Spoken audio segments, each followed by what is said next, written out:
In this video, I'm going to show you the 5 easiest seedlings to grow now, so that you can always have fresh food to eat. Hey there, welcome back to my YouTube channel, and in this video, I'm going to show you the 5 easiest seedlings to grow now, even if you don't have a green thumb. Starting your own seedlings at home is like having a baby. It's a lot of work, but the payoff is worth it. Before we continue our video, make sure to subscribe to our channel and hit the bell icon for more videos. 1. Tomatoes. Tomatoes are a classic choice for home gardening. They're easy to grow and produce a bountiful harvest. Plus, there are so many varieties to choose from, you're sure to find one you love. 2. Peppers. Peppers come in a variety of colors and heat levels, so there's something for everyone. Plus, they're great for container gardening if you have limited space.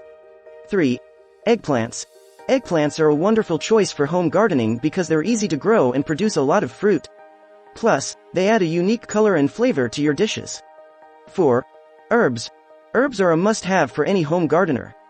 They're easy to grow and add so much flavor to your cooking. Plus, they're great for container gardening. 5. Lettuce. Lettuce is another wonderful choice for home gardening because it's easy to grow and produces a lot of leaves. Plus, it's a straightforward way to get a head start on your salad greens, so, there you have it. Our top picks for the best seedlings to start at home right now. Remember, starting your own seedlings is a lot of work, but the payoff is worth it. Not only will you have fresh, delicious produce, but you'll also have the satisfaction of knowing you grew it yourself. For more videos, make sure to subscribe to our channel, and hit the bell icon for more videos. Thanks for watching and have a wonderful day.